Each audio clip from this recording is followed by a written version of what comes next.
और नववर्ष 2026 के पहले दिन बौद्ध भिक्षुओं ने विशेष प्रार्थना सभा का आयोजन किया। इस अवसर पर भिक्षुओं ने शांति, समृद्धि और विश्व में सौहार्द की कामना की। उन्होंने कहा कि नए साल में सभी के जीवन में खुशहाली और अहिंसा बनी रहे। इस दौरान भिक्षुओं ने मंत्रोच्चारण कर ध्यान सत्र के जरिए मानवता और समाज के कल्याण के लिए प्रार्थना की। हाँ जी, आज स्पेशल प्रे किया इसके लिए, विश्व शांति के लिए।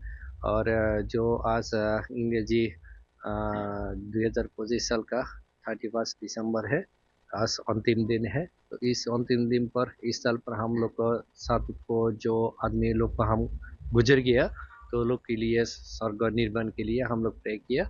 और जितना भी आदमी असुस्थ है वो लोग को सुस्त होने के लिए मेडिकल पर भी है, जो सबका सुस्त होने के लिए भी हम लोग प्रे किया।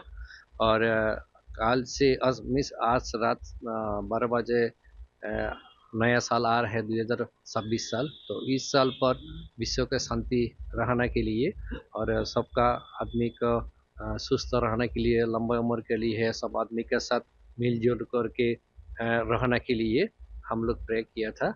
और हमारा इंडिया का आसपास भी जितना भी देश है, सब देश का साथ हमारा इंडिया का साथ भी अच्छा दोस्ती जैसा करके ऐसा संपर्क बना रखेगा।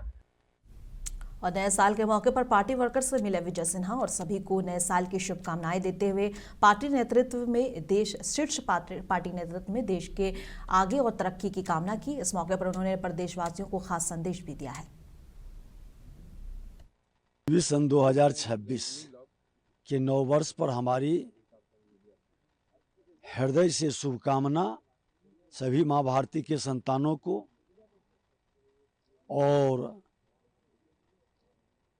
देश के प्रधानमंत्री नरेंद्र मोदी जी ने जो संकल्प विकसित भारत का लिया, बिहार के लोकतंत्र की धरती की जनता वो संकल्प को एक मजबूत प्लेटफॉर्म उपलब्ध कराया विकसित बिहार का। और प्रधानमंत्री मुख्यमंत्री के द्वारा जो ये अश्वमेध यज्ञ का घोड़ा चला है, वो बंगाल से केरला पूरे भारत को विकसित भारत बनाने में अहम भूमिका निभाएगा। और सभी मां भारती के संतान पूरी तरह से 21वीं सदी का भारत बनाने का योद्धा बनेंगे, यही शुभकामना है नव वर्ष के अवसर पर। बेगूसराय में कल रात पुलिस ने बड़ी कार्रवाई को अंजाम दिया, जहां एसटीएफ और जिला पुलिस की संयुक्त टीम ने नक्सल विरोधी अभियान में बड़ी सफलता हासिल की है।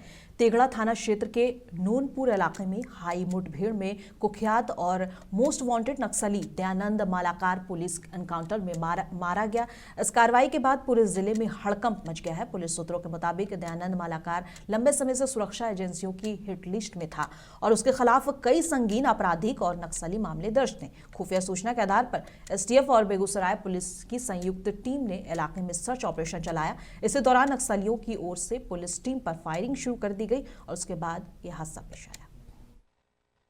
शाम में पुलिस में मुठभेड़ में एक मुठभेड़ हुई है, जिसे जॉइंट ऑपरेशन था। एसटीएफ की एसओजी आरजी टीम से साथ में डीआईयू की टीम, इन लोगों के द्वारा एक मुठभेड़ जानकारी मिली थी गुप्त सूचना, जिसके आधार पर कार्रवाई करते हुए जब आए घेराबंदी करके काम किया तो मुठभेड़ हुई है। इसमें एक अपराधकर्मी की डेथ हुई, जिनका नाम दयानंद मालाकार उर्फ सनेश उर्फ योगेंद्र, उम्र करीब 40 से 45 साल के बीच में, ये ग्राम नूनपुर गांव में घटना हुई है।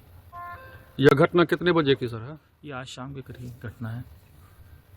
ये पहले मोस्ट वांटेड या कहीं कुछ अपराधी? जी, ये इनामी अपराधी हैं, इन पे काफ़ी केस हैं। ये वांटेड आपराधिक इतिहास भी है इनका, और अभी वांटेड भी चल रहे थे केसेस में। नक्सल के केसेस में, आर्म्स एक्ट केसेस में वांटेड थे। इन पे 50,000 से ज़्यादा का रिवॉर्ड घोषित था। सच। और साल 2025 के अंतिम दिन बिहार सरकार के कैबिनेट सचिवालय विभाग ने मुख्यमंत्री नीतीश कुमार और उनकी सरकार के मंत्रियों की संपत्ति का ब्यौरा सार्वजनिक किया। जारी विवरण के अनुसार मुख्यमंत्री नीतीश कुमार के पास 20,552 रुपए नगद हैं और जारी आंकड़ों के अनुसार मुख्यमंत्री नीतीश कुमार की कुल चल संपत्ति 17,66,196 रुपए है। अचल संपत्ति के रूप में मुख्यमंत्री के पास संसद Bihar cooperative housing society Dwarka में एक फ्लैट है। वर्तमान समय में इस दिल्ली स्थित फ्लैट की बाजार की कीमत 1,50,00,000 के आसपास बताई गई है। बता दें, नीतीश कुमार से ज्यादा अमीर उनके डिप्टी सीएम हैं। जहां सम्राट चौधरी के पास कैश ज्यादा है तो वहीं विजय सिन्हा के पास ज्यादा सोना चांदी है। मुख्यमंत्री ने अपने जो है संपत्ति का ब्यौरा दिया है, क्या कहिएगा इस पर? हम लोग भी दिए हैं। मुख्यमंत्री जी के नेतृत्व में हर व्यक्ति, हर मंत्री संपत्ति का ब्यौरा हर पदाधिकारी देते हैं। मुझको अफसोस, पहले हम ही फर्स्ट होते थे। सारे विधायकों में सबसे ज़्यादा धनी विधायक हम ही कहलाते थे, लेकिन अब तो हमारी गिनती बहुत पीछे हो गई है। लेकिन मुख्यमंत्री जी का ये पारदर्शिता और प्रधानमंत्री मुख्यमंत्री जी के द्वारा जो शुचिता का वातावरण बनाया गया, पारदर्शिता के साथ जनता के विश्वास पर खरा उतरने का जो संदेश है, इसको व्यवहार में भी लोग ला रहे हैं और हर लोग ये मान रहे हैं कि हम लोक सेवक, जनता का सेवक हैं और जनता के सेवा के भाव से उनके विश्वास पर खरा उतरें। और खालिदा जिया की अंतिम विदाई पर भारत की तरफ से संवेदनाएं लेकर मंत्री एस जयशंकर बांग्लादेश पहुंचे थे। इस दौरान उन्होंने तारिक रहमान से मुलाकात की और पीएम मोदी की तरफ से लेटर ऑफ कॉन्डोलेंस भी दिया, जिसकी तस्वीरें जिया की पार्टी बीएनपी ने सोशल मीडिया अकाउंट पे शेयर भी किया। तनाव के हालातों के बीच जयशंकर ने बांग्लादेश में पूरे 4 घंटे बिताए। इस पर मंत्री दीपक प्रकाश ने अपनी प्रतिक्रिया दी है। साथ ही महागठबंधन पर एनडीए के खिलाफ मिस इन्फॉर्मेशन फैलाने का आरोप भी लगाया है। एक बार सुनिए दीपक प्रकाश क्या कुछ कह रहे हैं। पहली बार विदेश मंत्री एस जयशंकर बांग्लादेश जा रहे हैं, क्या? नहीं, बिल्कुल, जहाँ कहीं भी कूटनीतिक रूप से भी भारत को अपनी बात रखनी है, वो रखने का काम किया जाएगा। पूरे विश्व में जहाँ कहीं भी इंडियन डायस्पोरा हो या कोई भी लोग हो, किन्हीं का भी धर्म के आधार पे प्रोसिक्यूशन नहीं होना चाहिए। इस बात को भी सुनिश्चित करने का भारत काम करेगा। मानवाधिकार की रक्षा करने के लिए हमारा राष्ट्र हमेशा खड़ा रहता है। बीजेपी के राष्ट्रीय अध्यक्ष जेपी नड्डा ने कहा है कि महागठबंधन और न्यू अलायंस जो है वो भी इन्फॉर्मेशन फैलाती है एनडीए के बारे में। किस बारे में? एनडीए के बारे में, यानी तो वो तो उनका काम ही है। जब चुनाव भी लड़ना होता है तो गलत एजेंडे पे चुनाव लड़ते हैं, अलग तरीके का प्रोपेगेंडा चलाते हैं, तो मिस इन्फॉर्मेशन फैलाते तो हमेशा ही रहते हैं।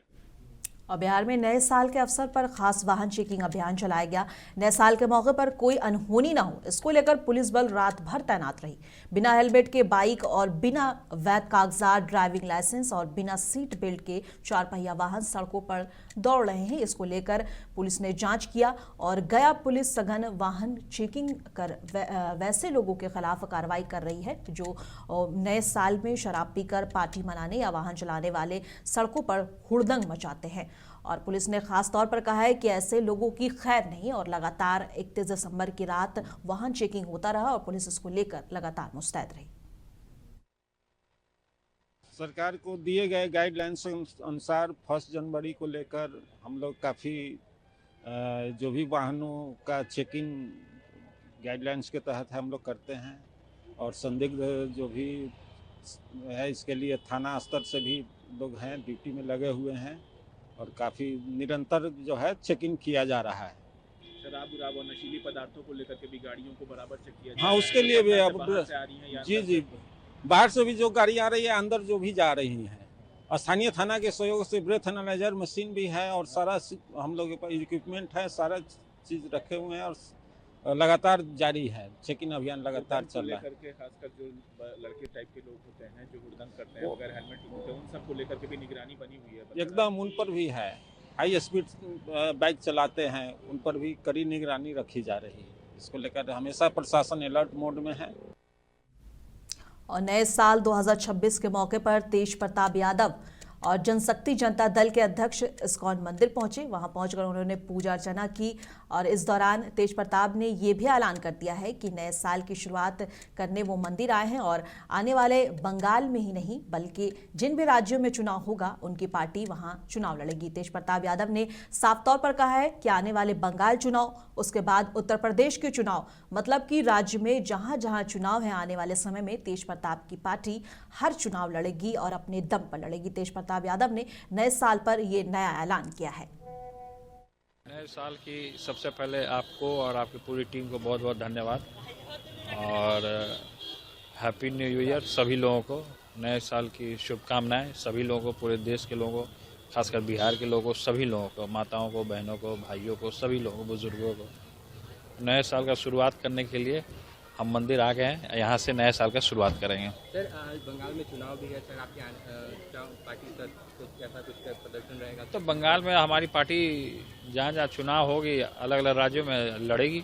बंगाली ने अलग यूपी में भी लड़ेगी, सब जगह लड़ेगी अपनी पार्टी। सुनने में आ रहा सर आपकी तबीयत थोड़ी सी ठीक नहीं? तबीयत हाँ थोड़ी खराब हुई थी मेरी जी सर, और अभी हल्का तबीयत बिगड़ा हुआ है। जी सर। हाँ। और बिहार के मधुबनी जिले में सुपौल के रहने वाले मजदूर मोहम्मद मुर्शीद के साथ मारपीट और मॉब लिंचिंग की कोशिश का गंभीर मामला सामने आया है। मुर्शीद मजदूरी के लिए मधुबनी आए थे, तभी कुछ लोगों ने उन्हें घेर कर बेरहमी से पीटा, जिससे उन्हें गंभीर रूप से घायल हो गए और उन्हें गंभीर चोट आई है। इस घटना पर AIMIM के राष्ट्रीय प्रवक्ता आदिल हसन ने कड़ा बयान दिया है। उन्होंने कहा है कि किसी भारतीय नागरिक को बांग्लादेशी कहकर पीटना मानवता पर हमला है और कानून व्यवस्था की विफलता भी। आदिल हसन ने दोषियों की तुरंत गिरफ्तारी और पीड़ित को न्याय दिलाने की मांग की है। फिलहाल मुर्शीद का इलाज चल रहा है और प्रशासन की भूमिका पर भी सवाल उठ रहे हैं। जी आप होम मिनिस्टर बने हैं, होम मिनिस्टर का दायित्व है कि आपकी पुलिस सक्रिय उस पर करे। अभी तक गिरफ्तारी नहीं हो। बेचारा सुपौल से जाकर मधुबनी में, वो भी बिहार सरकार का नाला का काम कर रहा था, उसको सिर्फ मुसलमान होने के बुनियाद पर आप बांग्लादेशी कहते हैं। ये क्या चल रहा है? SIR आपके सामने हुआ, एक भी बांग्लादेशी नीतीश कुमार की सरकार नहीं दिखा पाई, एक भी अमित शाह की होम मिनिस्ट्री नहीं दिखा पाई कि सीमांचल में एक भी बांग्लादेशी है। तो मुसलमानों को जो टारगेट किया जा रहा है, सम्राट जी आप होम मिनिस्टर बने, आपका दायित्व है। नीतीश जी आपका छवि अलग है, आप बीजेपी से अलग हैं। आप ये नफरत की सौदागरी, नफरत की जो बाजीगरी चल रही है बिहार में, इसको MIM किसी तरीके से, और ना बिहार के लोग इसको बर्दाश्त करेंगे, ना मिथिलांचल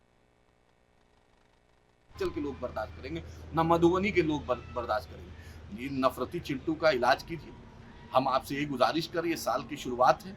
हर दिन अफसोसनाक ये खबर आती है, प्रधानमंत्री नॉर्थ ईस्ट जाते हैं, वहाँ पे लंबा लंबा भाषण देते हैं, लेकिन चकमा का उसी उत्तराखंड में मॉब लिंचिंग होती है। आपने देखा अंकिता भंडारी में प्रधानमंत्री चुप है। आपने देखा फिर उड़ीसा में मॉब लिंचिंग हुई।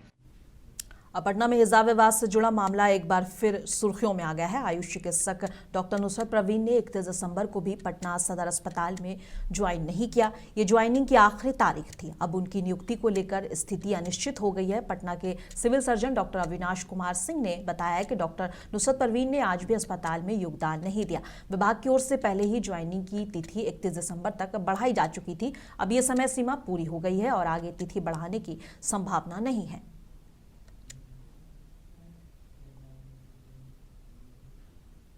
और नए साल 2026 की शुरुआत भी बिहार के लोगों के लिए कड़ाके की ठंड के साथ हुई। पहले दिन घने कोहरे और कोल्ड डे से राहत मिलने के आसार नहीं दिख रहे हैं। आज भी ठिठुरन बढ़ाने वाली सर्द हवाएं लोगों को कपकपा रही हैं और इसका सबसे ज्यादा असर उत्तर बिहार के मुजफ्फरपुर, दरभंगा, पूर्णिया, गोपालगंज समेत सभी 19 जिलों में देखने को मिला। और वहीं पटना, गया, अरवल, जमुई सहित दक्षिण बिहार के 19 जिलों में ठंड से हल्की राहत जरूर महसूस हुई और लेकिन घने कोहरे की समस्या बनी रहेगी। आने वाले समय में भी मौसम विभाग का ऐसा कहना है। बता दें फिलहाल 2026 की पहली सुबह घने कोहरे की सफेद चादर के बीच हुई। साल 2025 की सबसे सर्द रात 31 दिसंबर को दर्ज की गई। IMD पटना के मुताबिक ये अनुमान लगाया गया है कि आज यानी गुरुवार को, मतलब आने वाले दिनों में पटना, गया, अरवल, बक्सर, जमुई सहित दक्षिण बिहार के जिलों में आंशिक धूप देखने को मिल सकती है। कोहरे का भी असर बना रहेगा, लेकिन कोल्ड डे से राहत मिलेगी और धूप निकली तो तापमान में 1 से 2 डिग्री सेल्सियस वृद्धि होने का भी पूर्वानुमान है। मौसम की स्थिति को देखते हुए येलो अलर्ट जारी रखा गया है।